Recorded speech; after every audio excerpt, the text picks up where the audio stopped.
Oh, aleluia. Tem Deus aí, meu irmão. A fé, ela exala o poder, ela chama o poder, ela provoca o poder. Por isso que é importante a gente levantar a cabeça e continuar determinando. Acho que essa luz hoje está mais forte que o normal, tá? Eu normalmente enxergo da metade da igreja para frente, hoje estou enxergando só a primeira fileira, né? Glória a Deus por isso. Mas eu acredito que nós estamos aqui todos esses dias falando sobre o quê?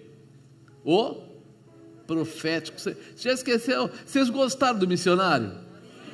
Mas não aprenderam nada com ele? É porque você não consegue lembrar nem qual era o tema? Rapaz, eu não vou perguntar nem qual foi a passagem que ele falou, mas pelo menos o tema. Nós falamos todos esses dias de profético, da manifestação daquilo que o Senhor prepara para nós. E eu tenho que colocar como tema agora, já que vocês passaram aí semanas ouvindo, se permita viver o profético. Você precisa estar disponível, você precisa desejar, você precisa se liberar para ter a intimidade e poder entrar na causa, né? Sentir aquele poder especial. Para a gente viver o profético, nós precisamos entender a quem nós servimos através do profético. Vocês lembram o que ele falou?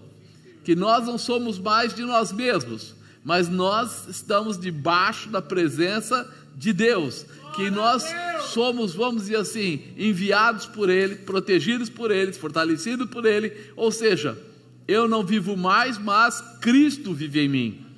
O profético exige isso de nós, que a gente comece a entender que é para Ele, porque muitas vezes a gente vê pessoas que acreditam que a manifestação profética acontece para honrar a gente, acontece para abençoar as pessoas, mas antes disso, acontece para honrar a Deus, para mostrar o tamanho do amor, da misericórdia de Deus sobre nós. Isso precisa vir dentro do nosso coração, porque quando eu tenho essa identidade, essa verdade, eu começo a viver de uma forma diferente. Eu começo a viver um renovo. Tem um rock aí, alguma coisa mais agitada? Toca o que você achar, mas toca agitado. Porque nós não estamos no velório, né? Nós estamos aqui para ver a glória de Deus se manifestar. Então, começa a abrir o seu coração, porque eu tenho certeza que Deus quer colocar coisas novas sobre você, que Deus quer provocar algo novo. E quando eu começo a olhar para falar de profético, não tem nada mais forte do que falar do próprio Elias. A gente fala daquele profeta que aparentemente, né, se vestia de uma forma estranha, que gostava de comer gafanhoto com mel, que gostava de fazer umas coisas assim, fora do padrão normal. Porque para andar com Deus, se você for andar mesmo com Deus, você não vai poder andar no padrão normal. Você vai ter que acreditar naquilo que muita gente não acredita, se não todos. Você vai ter que tomar atitudes que pessoas normais não tomariam. Não é? Fala a verdade, acreditar no milagre. O João Marcos, ele escreveu para mim aí, acho que foi no culto do domingo: apóstolo, eu encontrei pessoalmente o homem que morreu na outra igreja, e vocês oraram, o Senhor orou, e ele ressuscitou. E eu brinquei com ele, eu falei, graças a Deus, né, João? Não era mentira, né? Foi verdade, porque às vezes o pessoal conta os testemunhos, mas depois não acha a peça, né? A pessoa que foi abençoada. Ele falou, não, eu vi, até hoje ele tem uma cor meio estranha, né? Eu falei, pois é, meu irmão, porque essa é uma verdade. Você faz coisas que você normalmente não faria. Você já pensou, a pessoa vai lá e fala para você, olha, nós estamos ali, a pessoa que está sentada ali, acabou de morrer. Qualquer um faria o quê? Chama o SAMU, não é? Mas você que é crente e gosta de viver a manifestação profética, você faz o contrário. Você vai lá e ora pela pessoa, clama ao teu Deus, chama a providência dele, e aí o milagre acontece. Então nós, quando começamos a olhar para os profetas da Bíblia, eu no caso aqui olhando para Elias, você começa a ver um sujeito assim, que é fora das coisas normais. Lá em 17, 1 Reis 17, ele fala assim: então Elias o tisbita, dos moradores de Gileade, disse a Acabe: vive o Senhor Deus de Israel, perante cuja face estou, que nesses anos nem orvalho, nem chuva haverá, senão segundo a minha palavra. Já pensou você falar isso para alguém? Já é complicado. E falar para o presidente da república? É um pouco mais complicado. Segundo a minha palavra não haverá chuva. Não haverá. E aí você começa a entender que só fala assim quem tem intimidade com Deus e já ouviu um cochicho de Deus no seu ouvido, já recebeu alguma coisa de Deus, porque Deus queria mais do que aquele momento. Quando Elias é declarado ou é determinado a falar ali para o rei Acabe: segundo a minha palavra não vai chover, não vai chover. Aparentemente era alguma coisa entre os dois, mas era muito mais que isso. Por quê? Porque Acabe casou com Jezabel e os comportamentos dele estavam levando todo o povo de Israel à perdição. Todo o povo de Israel estava perdendo a visão de Deus. Todo o povo de Israel estava começando a acreditar que servir ou ter deuses escusos, como fala de Baal, fala de Acera, de repente era normal, porque se aquela rainha tinha entre esses dois deuses 450 aqui e 400 lá, 850 profetas, que ela alimentava, que ela fazia todas as coisas, e o povo está olhando para isso. E nós muitas vezes nem percebemos que nós estamos na terra, mas nós não somos da terra.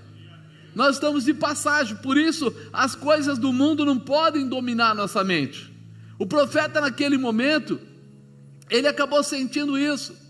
Espera aí, Deus, o que o Senhor acha que a gente deve fazer? Tem que dar um break nessa história, tem que parar essa história, tem que mover de alguma maneira essa situação. Por isso ele vai lá e fala assim: a primeira coisa que o povo, o ser humano, para pensar é quando ele tem ausência, quando ele tem falta. Quando você está com muito dinheiro no bolso, você até ora, mas é aquela oração: obrigado Senhor e tchau.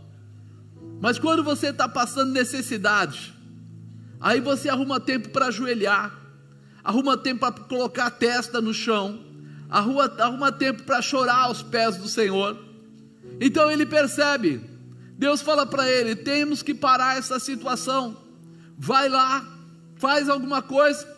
E ele vai lá e declara: não haverá chuva. Não havendo chuva, não há o que? Colheita. Não há o que? Água para o rebanho. Não há o que? Condição de sobrevivência humana. Ele dá uma brecada geral, puxa o freio de mão mesmo. Aqui agora é para parar para pensar. E naquele momento que ele toma essa atitude, Acabe fica bravo ou chateado em ouvir aquilo, mas parecia assim: tá bom, fala Elias, o que é que você quer? Como se nada fosse acontecer. E as coisas continuam. Ele fala: depois veio a ele a palavra do Senhor dizendo: vai-te daqui, vira-te para o oriente, esconde-te junto ao ribeiro de Querite, que está diante do Jordão, e há de ser que beberás do ribeiro, e eu tenho ordenado aos corvos que ali te sustentem.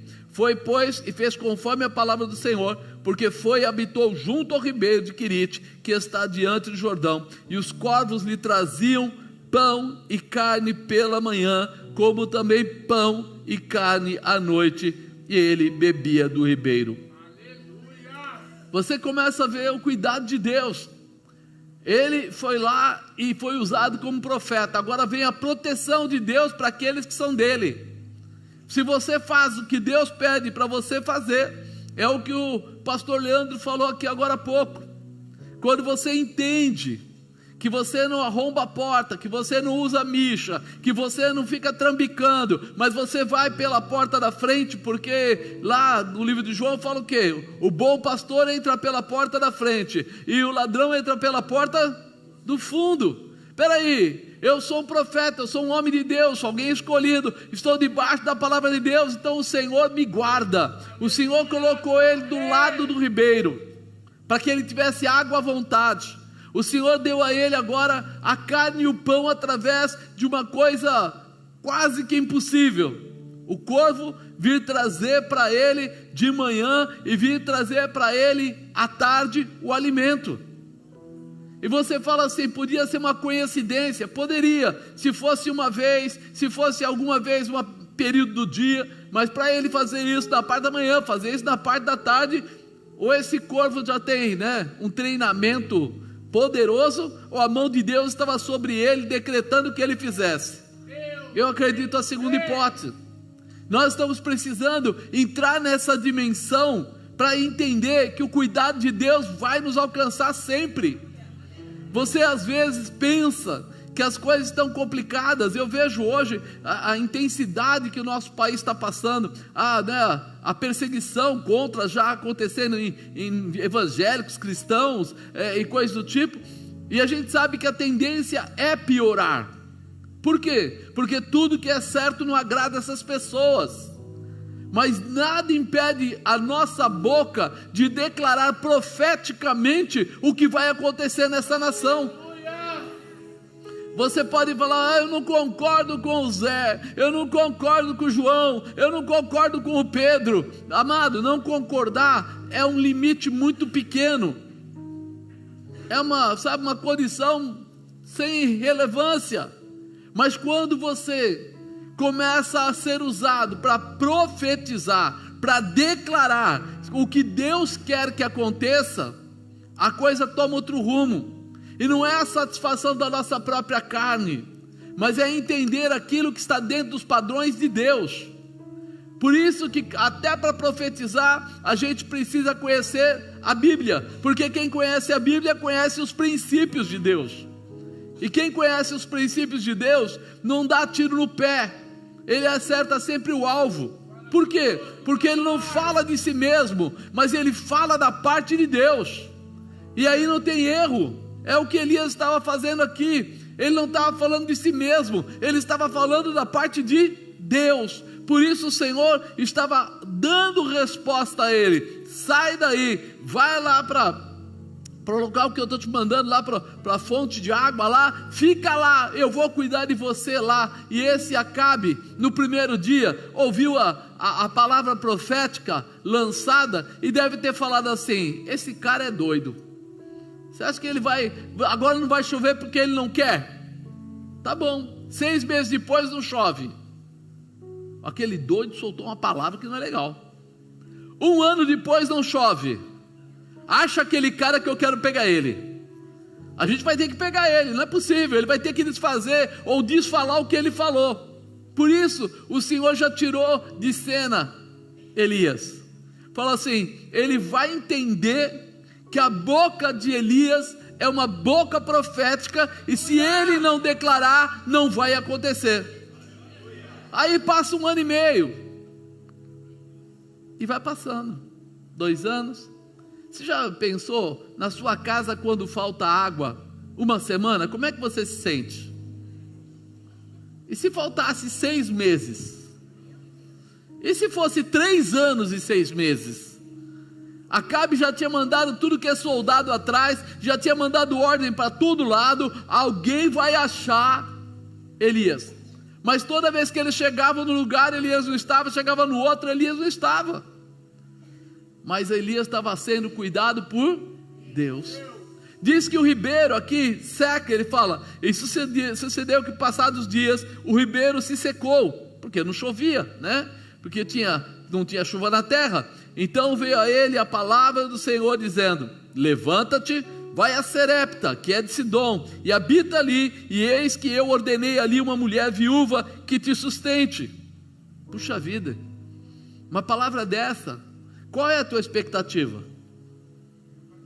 Uma viúva rica, com muita grana, com uma estrutura, pelo menos uma fazenda, deve ter fonte de água, fonte de comida, porque ele disse que eu já separei uma viúva para que te sustente. Então a primeira impressão é essa. Então ele se levantou-se e foi a Sarepta, e chegando à porta da cidade, que estava ali uma mulher viúva apanhando lenha, e ele a chamou e lhe disse: peço-te numa vasilha um pouco de água que beba. E indo ela a buscá-la, ele a chamou e lhe disse: traze-me agora também um bocado de pão na tua mão. Porém, ela disse: vive o Senhor teu Deus, que nem um bolo tenho, senão apenas um punhado de farinha numa panela e um pouco de azeite numa botija, e vês aqui, apanhei 2 cavacos, vou prepará-lo para mim e para o meu filho, para que comamos e morramos. Espera aí, Deus falou para ele que ele estava indo para lá porque uma viúva ia cuidar dele. Agora ele encontra a viúva, vai conversar com ela, ela fala assim: eu estou me preparando para morrer. Da tua cabeça, o que você faria nessa hora? O que você faria? Já tinha pego a mala e voltado, falando: não vai dar certo. O que eu vou fazer aqui? Essa mulher, acho que eu tomei o caminho errado, acho que eu encontrei a mulher errada, eu acho que alguma coisa deu errado. Não é possível. Só que ele tinha um ímpeto profético, ele tinha a manifestação de Deus na vida dele. A condição de vida dele, ele transpirava o profético. Então, ao invés dele duvidar se Deus falou alguma coisa certa, ele encontrou a verdade de Deus naquele momento. O que? Espera aí, eu vou ser a pessoa que vai dar a ela a condição para que ela me sustente. Eu vou ser a pessoa que vai abrir a comporta do céu, para que tudo que ela precisar para me sustentar, ela vai ter. Ela só precisa não quebrar princípios. Ela vai ter que honrar aquele que foi enviado por Deus. Então ele diz para ela: faça primeiro um pequeno bolo para mim e depois para vocês. Aí o azeite não vai acabar, nem a farinha. Ela deve ter parado e falado: bom, eu vou morrer mesmo. Por que não? Fez. A partir daquele momento, diz que a farinha não se acaba e que o azeite não se acaba. Novamente nós estamos vendo aí a contemplação do profético. Novamente nós estamos vendo aí a nivelação através do poder e da presença de Deus. Porque aquele lugar não era um lugar próspero, mas quando o profeta chega com a presença de Deus, se torna próspero. Você entende a diferença? Não é o lugar que vai fazer você ser profético, é porque você é profético, aquele lugar vai receber a manifestação de Deus. A tua presença, a tua intimidade, o teu relacionamento com Deus é que traz e manifesta uma glória diferente. E isso muitas vezes a gente não percebe. A gente pensa assim: Deus vai me prosperar, Ele vai me levar naquele lugar onde todo mundo tem dinheiro. Não, Deus pode te levar num lugar onde não tem nada, mas você vai ser aquela ferramenta de prosperidade. A sua ideia vai ser a ideia fantástica. O seu investimento pode ser pouco, mas vai ser multiplicado. E é isso que Deus quer fazer, trazer para nós uma revelação de mudança. Porque tudo acontecia enquanto Deus estava trabalhando em Acabe. Na verdade, Deus estava trabalhando na vida de Acabe, na vida de Israel. E enquanto isso, Elias estava protegido, guardado e abençoado. Elias não perdeu a sua intimidade com Deus, porque ele saiu do lugar que ele estava. Aonde ele andava, aonde ele fosse, ele estaria levando consigo a presença do Senhor. Aonde você estiver, você leva a presença de Deus. Aonde você entrar, você leva a presença de Deus. E nós muitas vezes ficamos apavorados quando alguma coisa dá errado. Eu lembro de um amigo, logo no começo da minha conversão, ele era muito fiel a Deus e ele tinha 2 carros. Ele tinha um carro, a mulher tinha outro. E ele ia lá, pegava na vizinhança dele as pessoas e levava para a igreja. E ele morava em São Bernardo, a igreja era em São Caetano, e ele ia para lá, levava todo mundo, acabava o culto, ele trazia todo mundo, deixava nas casas, das pessoas e tal.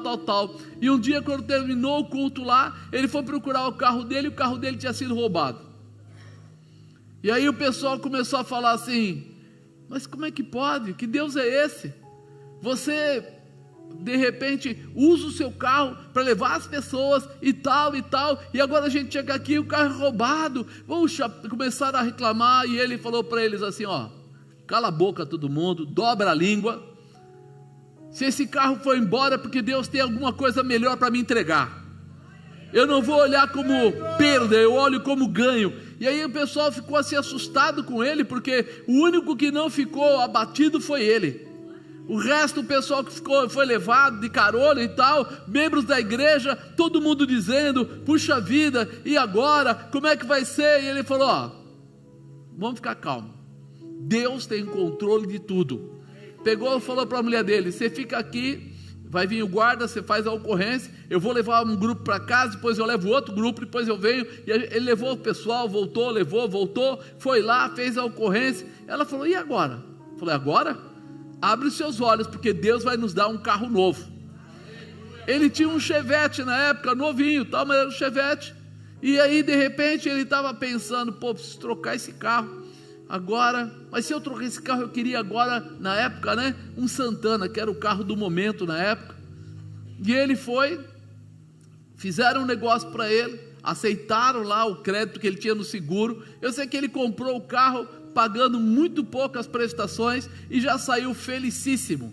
E aí as pessoas falaram para ele assim: até que foi legal, você trocou por um carro melhor, mas poxa, mas foi uma perda, não foi? Ele falou: com Deus nunca tem perda.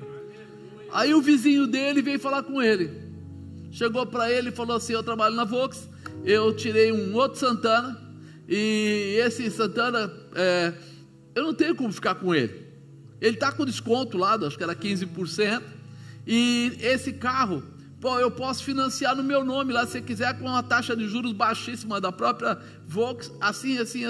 Ele falou: cara, acabei de comprar outro carro. Ele falou assim: mas você não tem o carro da sua mulher? Eu tenho. Eu aceito, pela parte que eu já paguei lá, que o cara pagava consórcio, né? Eu aceito o carro da sua mulher, você continuar pagando. Ele falou: tá bom. Um dia ele tinha sido roubado. Nem 15 dias depois, ele estava com 2 Santanas na garagem. Quando ele foi buscar esse carro na concessionária, a mulher lá da VA olhou, falou para ele assim: ó, um problema. Qual? O seu chassi está aqui, o carro está aqui, mas a nota fiscal com esse número de chassi é outro carro. Como assim outro carro? Aqui está escrito que eu venho com para-choque normal, vem sem aerofólio, vem básico.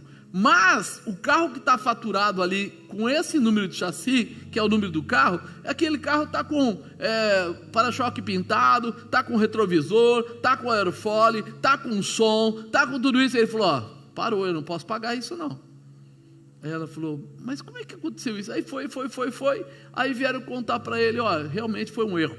Mas como foi um erro que saiu da Volkswagen, nós nos responsabilizamos, você não vai pagar nada mais, você vai levar o carro completo no preço do carro comum. Aí ele voltou para o pessoal na igreja no domingo seguinte, chegou lá e falou assim: eu preciso contar um testemunho, porque um monte de gente falou que Deus é esse. Eu vou contar para vocês que Deus é o Deus da minha vida. Eu vou contar para vocês como o meu Deus age. Quando o diabo pensa que ele está crescendo, o Senhor mostra que ele está caindo. Então comece a entender, meu irmão, há uma manifestação profética dentro de cada um de nós, há um chamado profético dentro de cada um de nós, mas é você que se libera para ir na direção de Deus, é você que se libera para aceitar e assumir o que Deus quer te dar, é um posicionamento seu.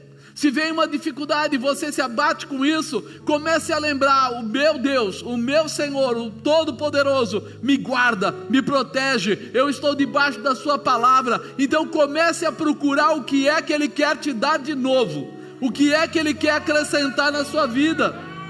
Porque quando Elias chegou lá, a mulher falou: nós comeremos e morreremos. Mas a partir daquele momento, ela continua comendo e não morre coisa nenhuma. E mais adiante, se você ver, o filho dela morre. E ela fala: homem de Deus, O que aconteceu? Era para ter morrido antes, tradução de hoje, né? Era para ter morrido, não morreu, mas agora morre.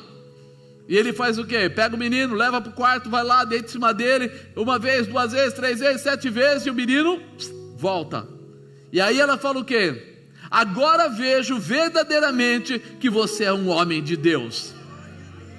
Às vezes, Deus está permitindo certas situações só para te dar a vitória e mostrar para todo mundo que está à sua volta que você é um escolhido, que você é um separado, que você é um abençoado, que você tem sobre a sua vida uma manifestação especial para uma vitória gloriosa. Tira a dúvida do seu coração, olhe à sua volta, porque Deus vai multiplicar, Deus vai acrescentar, Deus vai estabelecer. Aquela mulher, ela só precisava servir o profeta, o restante Deus ia fazer por ela. Ela só precisava servir, ela nem tinha direito para servir, mas era só seguir o critério. E quando a gente está olhando para isso, a gente fala assim: poxa, foi super legal, ela ficou, ela participou, ela teve ali aquele momento, né, de proteção ali dele, porque ficou junto, não ia faltar nada. E aí você começa a entender que Deus tem coisas que às vezes a gente não entende, e é muito mais para aquilo que Ele ainda vai realizar, do que para aquele momento que você está passando. Elias chegou ali e falou que não ia chover. Passaram-se 3 anos e 6 meses. Agora viria o encontro verdadeiro, agora viria a realização verdadeira. Agora você vai lá e olha, né, 18, 16 de 1 Reis, fala assim: então foi Acabe encontrar-se com Elias. Sucedeu que, vendo Acabe Elias, disse-lhe, Acabe disse para ele: és tu perturbador de Israel? Então disse ele: eu não tenho perturbado Israel, mas tu, a casa do teu pai, porque deixaste os mandamentos do Senhor e seguiste aos Balaíns. Agora, pois, envia, ajunta a mim todo Israel no Monte Carmelo, como também os 450 profetas de Baal, os 400 profetas de Acera, que comem na mesa de Jezabel.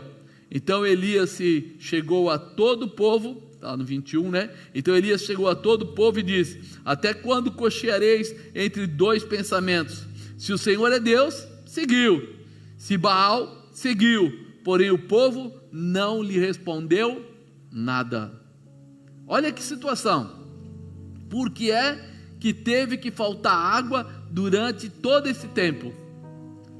O povo havia já perdido a sua visão de Deus. Por quê? Porque eles olhavam para Acabe e para Jezabel, e junto com essa Acabe e Jezabel, com a visão dos reis deles, via-se só 850 profetas que não tinham parte com Deus. Viu aquela condição de vida errada, de comportamento errado, de um homem que é chamado rei de Israel, rei do povo de Deus, agora tomando atitudes totalmente pervertidas, atrapalhadas, desviadas. E nós às vezes não percebemos o cuidado que nós temos que ter com as nossas vidas. Não é porque você está dentro da igreja que você está no céu. Não é porque você está dentro da igreja que você realmente ama a Deus. São os seus comportamentos que vão declarar aquilo que você faz. Ainda hoje eu estava olhando num bannerzinho da internet lá, e tinha uma mulher lá, uma missionária falando: e você ora para que seu filho saia das drogas ou não use droga, mas quando você vai voltar, você vota num político que apoia o uso das drogas. Você diz que pela sua visão você é contra o aborto, mas quando você vai votar, você vota numa pessoa que apoia o aborto. E aí ela fala assim: que droga de cristão é você? E aí o pessoal pensa que está falando de política, mas não está falando de política, está falando de caráter, de posicionamento, porque tudo aquilo que nós somos, ou seja, que está dentro de nós, precisa ser posto para fora, e todo mundo tem que enxergar o que nós somos. Se você é de Deus, Os seus comportamentos têm que ser ligados a Deus. Não foi agora há pouco o pastor falando? Você era da turma do gato net, você era da turma da picaretagem e tal. Por quê? Porque nós representamos quem? Deus. Será que Deus, se estivesse na terra, Jesus, ele ia fazer o tal do gato net que foi falado?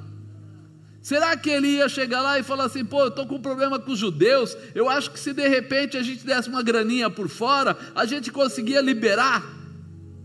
Você começa a perceber que nós começamos a viver o mundo de uma maneira tão intensa, que o mundo começou a fixar em nós os princípios que não são de Deus, que é do mundo. E é isso que nós precisamos tomar cuidado, porque agora quando Elias chega aqui e fala para eles que eles tinham que parar e avaliar, de parar e verificar o que está acontecendo, como é que eles estão se comportando, qual é o propósito, as pessoas ficam mudas, ficam caladas. Elias chegou a todo o povo e disse: até quando cocheareis entre dois pensamentos? Se o Senhor é Deus, seguiu; se é Baal, seguiu. Há uma escolha para ser feita. Há uma escolha para ser feita em todas as determinações e em todos os princípios de Deus. Porque não dá para eu dizer que eu sou um homem de Deus se eu não sigo os princípios de Deus. Não dá para eu dizer que sou uma mulher de Deus se eu não sigo os princípios de Deus. A base de ser de Deus é exatamente tomar os princípios dele como orientação. E agora ele levou um susto aqui, mas fica nítido e claro porque é que toda essa dificuldade foi formada. Essa falta da água, Acabe ficando cada vez mais nervoso com Elias, e Elias percebe: agora chega o momento que eu tenho que fazer algo profético, que eu tenho que entrar realmente na determinação. E ele vai lá e fala: vocês vão escolher aqui fazer um altar, colocar, dê um animal para cada um, vocês escolhem qual vocês querem, e vocês vão montar o altar, vocês vão ter metade do dia para orar, e aí você vai pedir para que desça fogo sobre o holocausto, sobre o sacrifício. Tudo bem, faça do seu jeito, depois eu vou fazer do lado de cá. E ele dá essa condição, para quê? Para que todos vejam. Sabe o que o povo fala nessa hora? Que essa ideia era boa. Olha como o povo é. Quer dizer, que se o diabo trouxesse ali um fogo, trouxesse alguma coisa, mesmo que fosse engano, para ele já estaria bom. Nós temos que seguir os princípios de Deus, não simplesmente por aquilo que a gente vê, mas por aquilo que é certo, por aquilo que é real. Às vezes você está num lugar e ninguém está olhando, mas isso não muda, porque os olhos de Deus estão sobre você. Então, se você pegar alguma coisa que não é sua, se você entrar no pecado, se você adultera, se você faz alguma coisa que está fora do princípio de Deus, não é porque você não está perto de seres humanos, de pessoas, que isso não é pecado. Deus está com os seus olhos aonde? Em todos os lugares. Então eu preciso entender qual é o meu caráter, quem sou eu na presença de Deus. Eu preciso entender o que Deus quer fazer e como Ele vai fazer. Ele fala: então, invocai o nome do vosso Deus, e eu invocarei o nome do Senhor, e há de ser que o Deus que responder por fogo, esse será Deus. E todo o povo respondeu e disse: essa é boa, essa palavra. Essa é boa. Por quê? Porque eu continuo sentado na minha cadeira, eu continuo sem fazer nada, e a responsabilidade fica sobre tudo aquilo, sobre o profeta. Eles aceitam assim: olha, Elias, se você ganhar dos profetas de Baal e de Acera nessa guerra, então é porque Deus é mais forte, nós vamos com o mais forte. Essa visão é uma visão distorcida daquilo que Deus espera da gente. Porque se eu não amar a Deus sobre todas as coisas, não agrada o coração de Deus. Então eu preciso colocar Deus em primeiro lugar, independente da situação. Se eu tiver com uma enfermidade, Deus continua sendo Deus. Se eu tiver sem dinheiro, Deus continua sendo Deus. Se eu tiver com problema na minha casa, Deus continua sendo Deus. Eu continuo adorando a Deus por aquilo que Ele é e não por aquilo que eu acho que Ele é. Isso tem sido uma vertente errada no meio dos cristãos. É por isso que ultimamente virou uma confusão até dentro das igrejas. Quando chegou a época das eleições, o pessoal começava a avaliar as coisas muito mais por aquilo que a pessoa gosta ou acha, do que simplesmente colocando a Bíblia do lado e falando assim: tá bom, escreve tudo que essa pessoa faz e vê o que está dentro da Bíblia, escreve tudo que essa outra pessoa faz e vê o que está dentro da Bíblia. O menos ruim a gente vota. Muitos dos senadores, muitas dessas pessoas que entraram aí, entraram tanta tranqueira aí, deputado e coisa do tipo, e quando a gente vai falar alguma coisa não adianta, porque eles falam: quem votou foi vocês, sim ou não? Então não tem como você retrucar. Se fomos nós que colocamos as pessoas, somos nós que somos responsáveis. Agora, seria muito importante que a gente olhasse antes aquilo que agrada o coração de Deus, não a satisfação da minha carne, não aquilo que parece ser bom para aquilo que eu acho, mas aquilo que está dentro ou fora do padrão de Deus. E aí as pessoas misturam tudo, por quê? Porque estão fazendo aqui como estava fazendo esse povo. Esse povo está lá: olha, se os profetas de Baal e Acera ganharem, a gente fica do lado deles. Se Elias ganhar, a gente fica do lado dele. Boa essa palavra. Deixa eles guerrearem, deixa eles se tornarem responsáveis, deixa eles se desgastarem, porque eu fico sentado no bem bom esperando o que vai acontecer. Como é que está a sua vida na presença de Deus? Você continua sentado no bem bom esperando o que vai acontecer? Ou você sabe quem é o Deus da sua vida de verdade e não importa o que aconteça, você sabe a direção que você vai seguir, o propósito que você vai seguir? O momento pode até não ser legal, mas você é a boca profética para falar e declarar o que Deus quer que aconteça. Há uma diferença muito forte nisso. Eles foram lá, se cortaram, fizeram todas as ofertas deles e tal, e o fogo não desceu. Elias sabia: Israel está totalmente desmontada, bagunçada, perdida. Então ele começa a agir por simbologia ou por ato profético. Como assim? Ele coloca quantas pedras no altar dele? 12 pedras. Por que ele coloca 12 e não coloca 14? Uma para cada tribo. E ele coloca as pedras organizadamente, direitinho, encaixado. E depois ele vai e coloca em cima das pedras a lenha. E depois ele coloca lá o animal para o sacrifício em cima da lenha. Mas aí ele lembra: eu estou pedindo para Deus algo grande. E quando eu invoco a presença de Deus, eu selo com um sacrifício. Então peraí, o que eu vou dar para Deus? O que eu vou mostrar para Deus que tem valor? Ele faz aquele rego em volta. E aí ele fala assim: o que é que está faltando? O que é que vale mais que ouro naquela época? A água. Então o que é que eu vou derramar? Ele não pegou alguns baldinhos e colocou em volta: deixa um baldinho aqui, um baldinho ali, um baldinho lá. Não. Ele faz o quê? Derrama. Ele derrama os 12, vamos dizer, baldes lá de água. Ele derrama em cima da lenha, em cima do cordeiro, e toda a água vem descendo e entra naquele rego e começa a ficar uma pocinha ali, porque o volume de água que ele colocou. Mas estava faltando o quê? Água. Ele podia ter oferecido outra coisa, não teria o mesmo valor. Toda vez que você quiser agradar a Deus, pegue aquilo que é mais difícil para você fazer. Sabe, tem gente que fala assim: eu vou fazer jejum. Um jejum parcial, é mesmo, O que você vai tirar? Eu vou tirar o café. Você toma café? Não. Você está rindo? Eu já vi isso acontecer. Você come doce? Não gosto de doce, vou fazer jejum de doce. Tal. Não, eu vou fazer o seguinte, eu vou fazer um jejum de Guaraná, não tomo mais Guaraná. O que você costuma tomar? Coca Zero. Eu gosto de Coca Zero. Sempre você tem que procurar aquilo que é sacrifício. Eu vou fazer agora um período de oração.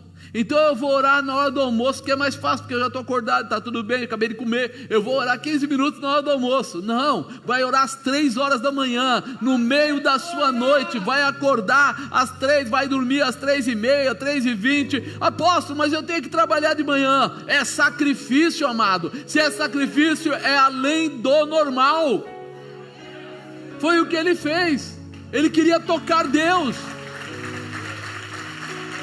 Ele queria provocar Deus. Por isso ele falou: o que é que eu vou derramar em cima de todo esse altar? Água. Pouco? Não, vou derramar muito. Como eu coloquei 12 pedras, serão 12 baldes de água que eu vou colocar ali, um para cada tribo. Ele não estava querendo fazer um ato isolado, ele queria trazer um ato que trouxesse renovo, restauração. Aonde? Em toda Israel. Isso chama-se ato profético. Mas ele tinha uma convicção no que ele estava fazendo. Por isso, quando ele vai lá e começa a orar e fala para Deus: Senhor, manda fogo do céu, o que Deus faz? Manda fogo, desce, queima o animal lá, o holocausto, queima a lenha, e diz que o fogo lambeu a água que estava dentro do rego em volta, como se Deus dissesse assim: estou contigo e não abro, você é o cara, você pediu fogo, vai fogo. Porque é isso que nós precisamos entender. Ser profético, ter visão de profeta, andar, você começa a não fazer mais a sua vontade, mas você se disponibiliza a fazer a vontade de Deus. Quando lá atrás ele falou: segundo a minha palavra, não choverá, parecia ser só um homem metido, alguém que queria dar um castigo, mas não era isso. Ele queria restaurar todo Israel. Ele queria fazer com que o rei e a rainha parassem para pensar na bobagem que eles tinham feito. E aí a coisa é diferente. Ali naquela hora, parece que tudo acabou. Não, ele leva os profetas, esses 850, e mata todos. Elimina todos. Mas por quê? A gente às vezes não entende quando a palavra diz, o ensinamento diz assim: não andem com pessoas que não têm a mesma inspiração espiritual. Andar não quer dizer você ir na padaria e comprar um pão. Você não está andando com a pessoa, você está comprando alguma coisa de lá. Andar quer dizer assim: não traga para dentro da sua casa, não coloque no meio da sua vida, não compartilhe os seus pontos pessoais, particulares, não deixe a pessoa ficar com os seus bens. E às vezes a pessoa não entende isso. Mas é uma pessoa que ela é tão boazinha, é tão não sei o que. Amado, se ela não tem o mesmo propósito espiritual que você, ela pode ser boazinha, mas não defende a mesma causa, não tem os mesmos princípios. Sabe quando você vai ver isso? Quando está acontecendo agora, nas votações que estão tendo aí, vira e mexe está acontecendo coisas que a gente fica: não é possível que tem político votando nessa porcaria, não é possível, que você fica assustado de ver. Vai liberar a maconha? Está totalmente 99% de chance de votar positivo da liberação. Mas por quê? Poxa, eu não queria, mas você votou, você disse sim. Não, eu não disse sim para a maconha, eu disse sim para o político. Pois é, mas você colocou ele lá te representando, então ele tem toda a liberdade de fazer no seu nome. E isso em qualquer vereador, prefeito, qualquer lugar. E aí você começa a entender que quando você traz pessoas que têm visão distorcida ou diferente daquela que Deus coloca, você vai estar sujeito a essa situação. E aí não adianta, irmão, falar que mas eu não queria, não pensava, já foi. É isso que Elias foi mostrar, é isso que Elias provocou. Chegar até ali e dizer assim: agora nem vai ficar. Poxa, ele não poderia falar: pessoal, se converte, se vocês se converterem agora, então vocês podem passar para o nosso lado aqui de Deus e fica tudo igual. Ele sabia que isso ia ser simplesmente uma fantasia, não uma realidade. não uma realidade. Porque na verdade, quando você quiser saber quem é aquela pessoa, não olha naquele momento, olha a vida dela, e você vai saber. Se ela é uma pessoa fiel, olhando para a vida dela, você vai saber se ela é fiel. Não para aquele dia, aquele momento que você está tomando café com ele, mas como é a vida daquela pessoa, quando ela não está ali, quando ela está com as outras pessoas, como é que ela é? Eu já vi isso várias vezes. Pessoas que estão com a gente falam até que amam a Deus, e quando você vai lá depois, ele fala: não gosto nem de crente. Aí você fala: ele ama a Deus, mas não gosta de crente. Tem alguma coisa errada, não tem? Porque ele vai chegar no céu e vai ter o que lá? É óbvio que ele não vai chegar no céu, mas tudo bem, né? Não porque eu não quero, mas porque uma pessoa que tem esse tipo de argumento não tem pensamento de viver ou conviver com cristãos. Você precisa entender que naquela hora, Elias, quando tirou esse pessoal, matou esse pessoal, ele estava dizendo assim: a mistura traz a podridão. A Jezabel entrou, casou ali, né, com Acabe, para ser a rainha de Israel. Israel era conhecido como o povo de Deus. Se ela vinha para ser a rainha no meio do povo de Deus, qual seria a obrigação dela? Servir a Deus, cuidar do povo debaixo da orientação de Deus, porque aquela terra pertencia a Deus. Mas toda vez que você trouxer alguém estranho para dentro de uma terra, ainda que ela seja santa, você vai estar corrompendo a terra. A sua casa vai ser corrompida, a sua família vai ser corrompida. Quantas pessoas têm esse problema? Trazem às vezes um genro, uma nora, alguém que casa com alguém, traz lá, a pessoa não é convertida e depois traz um monte de problema para dentro de casa. Aí a pessoa: mas não existe isso. Nós sabemos, para você ter alguém, eu falo que os filhos das trevas dizem que são mais prudentes que os filhos da luz. Quando você vai em outras religiões, o pessoal fala: não, só casa se a pessoa se converter. Se não se converter, a nossa religião não casa. Aí a pessoa fala assim: não, mas é certo, né? Mas por que é certo, por exemplo, do muçulmano, mas não é certo do cristão? Por quê? Se for muçulmano, o pensamento é esse: se o homem vai casar com uma mulher e a mulher não quiser se converter, ele não casa. Simples assim. Quer vir para cá, se converte primeiro, aí a religião deles, pode casar. E por que o cristão não pode fazer isso? Porque é frouxo. É verdade, porque é tonto, porque na verdade não representa Deus. Não, é porque ele tem amor. Não, porque é covarde mesmo, porque ele não respeita aquilo que ele faz. Como cristão, ele deveria respeitar quem? Deus. E se eu respeito a Deus, tenho os princípios de Deus na minha vida, eu não quero uma pessoa do meu lado que não tenha os mesmos princípios que eu tenho de Deus. Por isso que ele fala aqui: vamos fazer aqui vamos dizer assim, o sacrifício, e escolham se vocês querem ficar com Baal ou se querem ficar com Deus. Por quê? Não é obrigatório a pessoa ficar com Deus, mas se você é de Deus, você tem que ter caráter o suficiente para levar o nome de Deus adiante. Essa é a manifestação do profeta.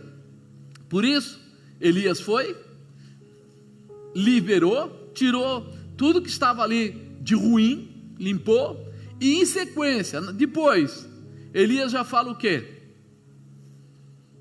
Fala para Acabe que está vindo uma tremenda chuva aí. E aí ele vai, senta no monte, olha lá, chama o jovem dele lá, o diácono dele, e fala para ele: vai lá e dá uma olhada no céu. Tinha alguma coisa? A segunda vez, a quinta, a sexta, na sétima, tinha uma nuvem do tamanho da mão de um homem. É quando ele manda avisa Acabe que uma tremenda chuva está vindo. Amado, quando você olha para o céu e vê o céu todinho azul e uma nuvenzinha pequena no céu, você imagina que virá uma tempestade? Porque você não está agindo pela fé, e ele estava agindo pela fé. Ele estava sendo uma boca profética. Um sinal para ele era o suficiente. Quando ele viu o sinal, ele falou: Deus já está mandando, providenciando o que eu declarei. Pode avisar Acabe que uma tremenda chuva está vindo e vai pegar ele no caminho. Manda ele aparelhar o carro dele, picar a mula, vai embora, se manda, porque o negócio vai te pegar. E Acabe foi? Por que ele foi? Porque ele falou, aquele sujeito, ele é profético. Se ele fala que não chove, não chove. Se ele fala que vai descer fogo do céu, desce fogo do céu. E agora ele falou que vai chover. Tem dúvida? Por que as pessoas não confiam em você então? Espiritualmente falando. Porque quando você tem mudança de comportamento, você tira a convicção. Se alguém está perto de você, e uma hora você é certinho, outra hora você é erradinho, como ele vai saber se você é certinho ou erradinho? Qual é a sua característica? Se você muda toda hora. Agora, se você é uma pessoa convicta, que anda debaixo da palavra de Deus, que tem uma convicção, quando as pessoas chegam em você e falam assim, estou com uma dor aqui, vamos orar, vamos clamar, Deus pode. Aí ele vai saber assim, olha, se eu chegar com o Marcos lá, ou com o fulano lá, com uma dor, ele vai orar. Ele não vai pensar duas vezes, ele vai enfiar a mão e vai orar. Por quê? Porque é o estilo dele, é como ele é. Ele está debaixo de um envio, debaixo de uma palavra profética, e ele vai fazer acontecer. Agora, se você de repente tem dúvida, meu irmão, todo mundo vai olhar para você e vai enxergar o quê? Dúvida. Vai enxergar o quê? Incerteza. Nós precisamos ter essa convicção dentro do nosso coração. O que é que nós somos? Com quem é que nós andamos? Nós vamos na igreja por falta de opção, ou por medo de ir para o inferno, ou porque nós acreditamos no poder de Deus? Nós somos cristãos de verdade. Nós sabemos que Ele opera milagres, nós sabemos que Ele realiza coisas tremendas, nós sabemos que ainda que pareça que está demorando, não está demorando, o Senhor faz tudo no tempo certo. Por isso que é interessante. Eu orei muito para uma pessoa, e ele usava cadeira de rodas, e desde um trabalho que houve, não era nem na igreja, foi fora da igreja, e eu orei por ele, e ele falou que sentiu as pernas esquentarem, e eu comecei a pedir a Deus que ele levantasse daquela cadeira e saísse. E eu orando muito tempo, e um dia ele falou para mim assim, eu vejo que quando o senhor ora por mim, o senhor fica meio triste quando eu não levanto, né? Tipo, não sou curado, né? E ele falou assim, eu preciso falar uma coisa para o senhor. Eu falei, pode falar. Eu fiz um pedido para Deus. Eu falei, antes de eu estar nessa cadeira, né? Eu era bandido, assaltante de banco e também traficante. E mesmo na cadeira de rodas, eu no começo fiz algumas vezes, levei a droga embaixo uma sacola que tinha presa embaixo do banco, e aí eu fui preso de cadeira de rodas mesmo e tal. Então eu fiz um pedido para Deus: Senhor, se eu não ficar convertido totalmente, não me tira da cadeira de rodas. E eu falei, caramba. E ele falou assim, e eu tenho recaídas, vira e mexe eu fico, sabe, achando que eu posso usar droga, que eu faço isso. Então não fica triste não quando o senhor ora e eu não sou curado. Eu pedi para Deus, e eu fiquei assim, eu nunca imaginei que alguém pedisse um negócio desse para Deus, mas ele foi sincero e objetivo. Senhor, se eu ficar curado, para voltar para ser ladrão de carro forte, ladrão de banco, então não me tira da cadeira não, eu quero continuar na cadeira. E aí você começa a entender como Deus é perfeito, como Ele conhece. Não é porque você ora mal, porque não sabe orar, mas há um tempo específico para cada situação. Quando você entender isso, você vai começar a fazer a obra do Senhor sem receio. Elias aprendeu, está aqui, é dessa forma que funciona. Eu faço aquilo que Deus tocou, falou no meu ouvido, me deu a direção, e o tempo da resposta é de Deus. Quando ele falou que não ia chover mais, levou 3 anos e 6 meses para acontecer esse fato, de juntar todos os profetas, de fazer o altar, de descer fogo do céu, dele matar todos aqueles profetas, dele liberar todo aquele povo. Levou todo esse tempo. Agora, se fosse eu e você, ou você, como seria? Eu orei essa semana toda, nada mudou, então não estou parando, não vou orar mais por isso, vou orar por aquilo. E eu ia perder o quê? o objetivo, o propósito. Viva o profético de Deus. Assuma aquilo que é bíblico, aquilo que está na palavra, porque o que Ele tem para você é muito mais. O que Ele tem para você é muito, muito mais forte. E aí você está às vezes parado pensando o que vai acontecer. Elias tinha uma convicção de quem ele era, quem era o Deus dele, qual era o projeto de Deus na vida dele. Por isso, apesar de todo mundo achar ele louco, imagina um cara vestido com pele de animal, imagina um camarada comendo gafanhoto com mel, imagina um camarada que não aceitava nada que fosse fora do propósito. Aí um dia sobem lá, dizendo que um rei ficou doente, mandou buscar, falar com um curandeiro, com coisas do tipo, e ele disse assim: não, certamente ele vai morrer, avisa os soldados aí que mandaram buscar ele no monte. E subiu os soldados lá, falou: desce depressa porque o rei manda. E chamaram ele justamente de homem de Deus. O que ele faz? Se eu sou homem de Deus, desça fogo do céu, consuma você e os seus 50. O que aconteceu? Fogo para todo mundo, irmão. Mas por que isso? Exatamente porque ele está debaixo da proteção da palavra de Deus, através da fidelidade que ele tem. Se fosse hoje, talvez o pessoal aí dos direitos humanos devia dizer assim: nossa, um cara desse é mau, um cara desse... não, isso aí é justo, fiel, verdadeiro, digno, debaixo da palavra de Deus, é o que é real. E nós precisamos agora trazer isso para dentro do nosso coração. Não estou pedindo para você mandar fogo em ninguém não, tá? Senão vai dizer que eu... Mas nós oramos e Deus responde. Diga: eu vou orar e Deus vai responder, porque eu sou fiel a Deus, porque eu vivo o profético de Deus com a minha vida. Não adianta você ser mais ou menos crente, irmão. No céu não tem lugar para mais ou menos crente. Você aceita Jesus como seu único e suficiente Salvador? Aleluia! Ou você aceita Jesus como mais ou menos, às vezes, o seu único e suficiente Salvador? Não existe. Ou é ou não é. A Bíblia diz sim, sim. Tudo que é diferente disso é o quê? Procedência maligna. Nós precisamos entender isso.